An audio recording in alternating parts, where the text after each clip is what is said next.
औज़ुबिल्लाहिमिनश्शैतानिर्रजीम बिस्मिल्लाहिर्रहमानिर्रहीम। आप लोग देख रहे हैं हमारा यूट्यूब चैनल बायोलॉजी ब्रेकडाउन। आज हम फेडरल बोर्ड ने जो मॉडल क्वेश्चन पेपर दिया है उसको हम सॉल्व करेंगे और उससे जो है वो जो न्यू बच्चे हैं 9th क्लास के उससे उनको ये आइडिया भी होगा कि किस तरह से पेपर हमें अटेम्प्ट करना होता है और कितने मार्क्स जो है वो एक पेपर में आते हैं। तो ये आप लोगों का जो बायोलॉजी का पेपर है उसमें सबसे पहले सेक्शन ए जो है वो 12 मार्क्स का होता है और आप लोगों को ये सिर्फ ऑब्जेक्टिव पेपर दिया जाता है जिसके लिए सिर्फ 20 मिनट्स आपको अलाउ किए जाते हैं कि 20 मिनट्स के अंदर आपने ये ऑब्जेक्टिव का पेपर सॉल्व करना है। यहाँ कुछ इंस्ट्रक्शंस दी हुई हैं आपके लिए कि section A is compulsory, all parts of this sections are to be answered on this page and handed over to the centre superintendent, deleting overwriting is not allowed. ये आपको जो है वो कुछ रोल नंबर के लिए स्पेस दी गई है। यहाँ पर आपको जो है वो अपना कॉपी नंबर लिखना होता है और इसके साथ साथ आपको यहाँ पर ये जो ऑप्शंस दिए गए हैं इन ऑप्शंस को आपको फिल करना होता है। इन ऑप्शंस के अंदर आपको डुप्लीटिंग नहीं करनी है, यानी डबल ऑप्शंस पे जो है वो सर्कल नहीं करना है। सेकेंडली आपको ऐसा नहीं करना कि आप जो है वो ओवर राइटिंग कर रहे हैं, यानी जो आप सर्कल फिल कर रहे हैं वो बाहर चला गया है पेन से। आप पेन से जो है वो सर्कल को जिससे आपने फिल किया है वो सारा बाहर आउटसाइड पे जो है वो सर्कल फिल हुआ हुआ है। तो ये सारा जो है वो कंप्यूटर उसको एक्सेप्ट नहीं करता है जब कंप्यूटराइज चेकिंग होती है। और इसके अलावा आपने लेड पेंसिल यूज नहीं करनी है। तो हम अपने ऑब्जेक्टिव की तरफ बढ़ते हैं कि जो मॉडल क्वेश्चन पेपर में उन्होंने ऑब्जेक्टिव दिए हैं उनके क्या क्या आंसर हैं और किस तरह से जो है वो पूछे गए हैं। यहाँ इन्विजिलेटर ने सिग्नेचर करने होते हैं जो आपका एग्जाम ले रहा होता है, और यहाँ पर जो है वो कैंडिडेट सिग्नेचर करता है जिसने एग्जाम देना है, यानी जो पेपर दे रहा है वो सिग्नेचर जो है वो यहाँ पर करेगा। Fill the relevant bubble against each question. Each part carries 1 mark. First one है which of the following organelle is not present in plant cell? तो प्लांट सेल में कौन सा ऑर्गेनल है जो नहीं प्रेजेंट है? ये आपके पास 4 ऑप्शंस हैं, आपको इनमें से करेक्ट ऑप्शन के ऊपर जो है वो सर्कल करना होगा। तो इसका करेक्ट ऑप्शन है सेंट्रियोल। सेंट्रियोल जो है वो प्लांट सेल में मौजूद नहीं होता है। Second one is the statement on the basis of observation is called.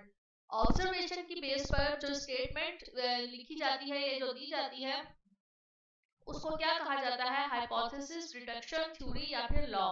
जो ऑब्जर्वेशन की बेस पर स्टेटमेंट दी जाती है उसका सही ऑप्शन जो है वो हाइपोथेसिस होता है।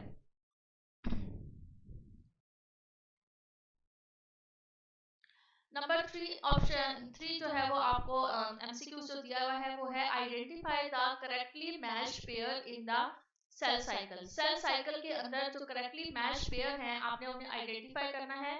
First one is G1 preparation of cell division, यानी G1 जो है वो सेल डिवीजन प्रिपेयर करने के का जो फेस होता है वो होता है G2 increase in cell size, sDNA replication और G0 सेल डिवीजन इनटू 2। इसमें से जो सही आपको पेयर लग रहा है कि कौन सा जो है वो सही है तो उसके ऊपर आपने क्लिक करना है। तो ये G1 preparation of cell division, इसका जो करेक्ट ऑप्शन है वो ए है। नंबर 4 है the scientific study of organisms and their evolutionary relationship is called. अब ये डेफिनेशन दी गई है। अगर आप लोगों ने ये यूनिट बहुत अच्छी तरह से समझा होगा, मैंने आप लोगों को इसके जो जितने भी लेक्चर्स हैं उनकी वीडियोस अपलोड कर दी हैं, इनके क्वेश्चन आंसर जो हैं उनकी भी वीडियो अपलोड की है।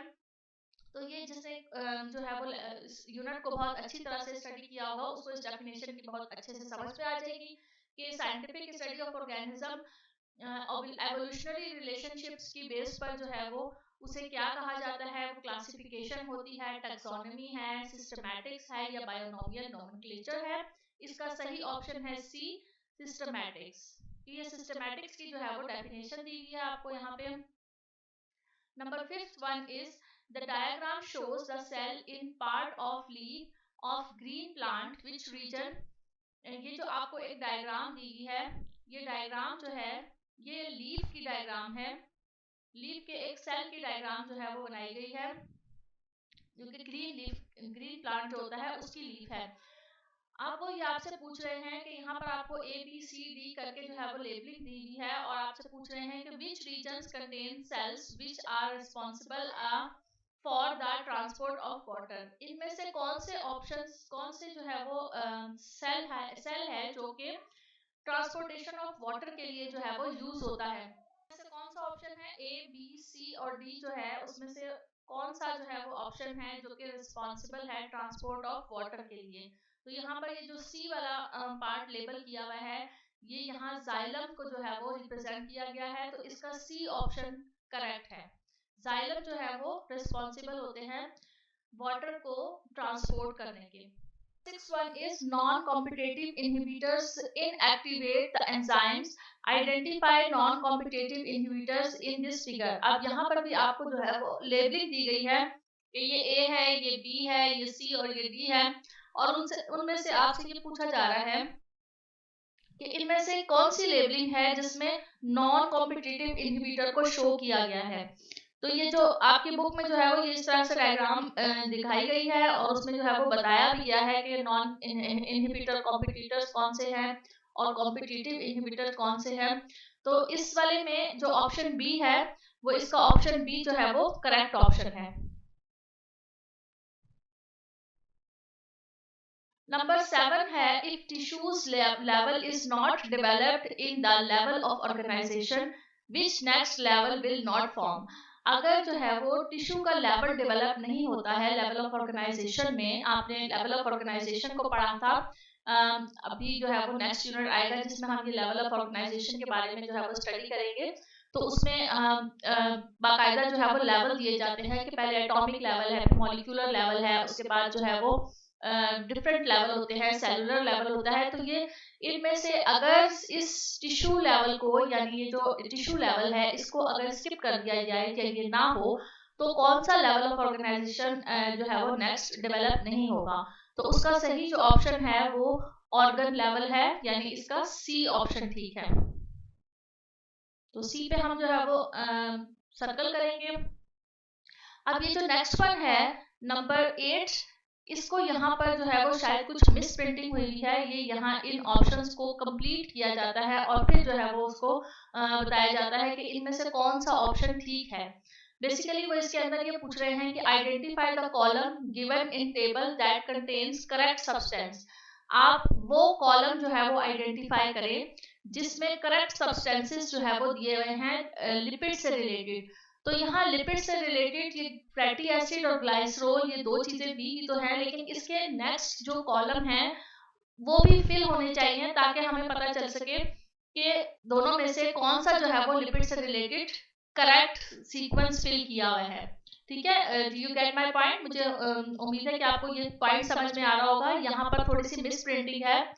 इससे रिलेटेड कुछ और क्वेश्चन जो है वो हम अपने नेक्स्ट वीडियोस में कंप्लीट करने की कोशिश करेंगे ताकि आपको इसकी भी जो है वो अच्छी तरह से समझ में आ जाए।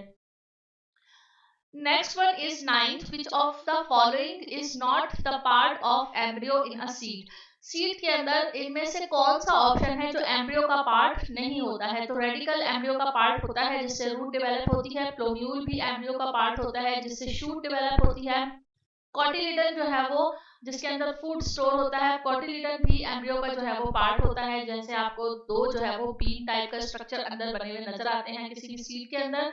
तो इसका सी ऑप्शन जो है एंडोस्पर्म, वो सीड का जो है वो पार्ट नहीं होता है। Next one is number 10, the diagram shows an overview of aerobic respiration.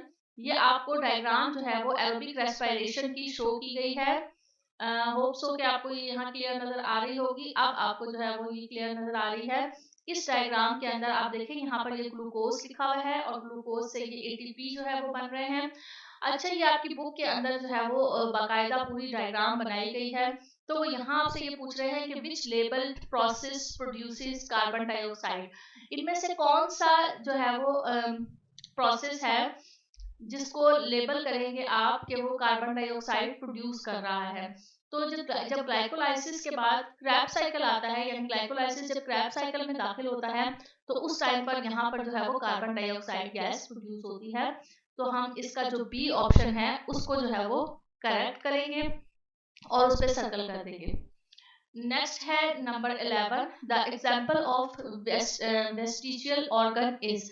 Vestigial organ ऐसे ऑर्गन्स होते हैं जो कि हमारे एंसेस्टर्स में तो मौजूद थे और वहाँ पर ये फंक्शनल भी थे, लेकिन अब के ज़माने में आजकल किसी भी बॉडी के अंदर वो ऑर्गन जिसका कोई फंक्शन नहीं होता है लेकिन वो बॉडी में प्रेजेंट है, उसे वेस्टिजियल ऑर्गन कहा जाता है। तो यहाँ पर 4 ऑप्शन आपको दिए गए हैं, wing of a bird, flipper of a whale, arm of man, appendix in human. तो इसमें ह्यूमन के अंदर जो अपेंडिक्स प्रेजेंट होता है वो वेस्टिजियल ऑर्गन के तौर पर होता है, यानी वो फंक्शनल नहीं होता है। इसका मतलब है कि हमारा ये डी ऑप्शन जो है वो करेक्ट है। फिर है the nitrogenous space between two DNA strands are held together by. 2 DNA के स्ट्रैंड होते हैं और दोनों जो है वो नाइट्रोजीनियस स्पेस से मिलकर बने हुए होते हैं। तो दोनों डीएनए के स्ट्रैंड्स की जो नाइट्रोजीनियस स्पेस हैं वो आपस में जुड़ी हुई होती हैं किस बॉन्डिंग के जरिए से, आयोनिक बॉन्डिंग के, हाइड्रोजन बॉन्डिंग से, या कोवेलेंट बॉन्डिंग से, या पेप्टाइड बॉन्डिंग से। तो ये जो डीएनए के स्ट्रैंड्स हैं ये हाइड्रोजन बॉन्डिंग से जुड़ते हैं। तो इसका सही ऑप्शन हमारे पास है बी, जिसमें हाइड्रोजन बॉन्ड दिया हुआ है। उम्मीद है आपको ये मॉडल पेपर जो है वो अच्छा सा जो है वो फिल करवा दिया है, ये आपको समझ में आ गया होगा। नेक्स्ट जो सेक्शन बी है इसका और सेक्शन सी जो है उसको हम अपनी नेक्स्ट वीडियो में कवर करेंगे और उसके जितने भी क्वेश्चन आंसर दिए हुए हैं उनको भी जो है वो सॉल्व करेंगे। साथ रहिएगा। Thank you so much. Allah Hafiz.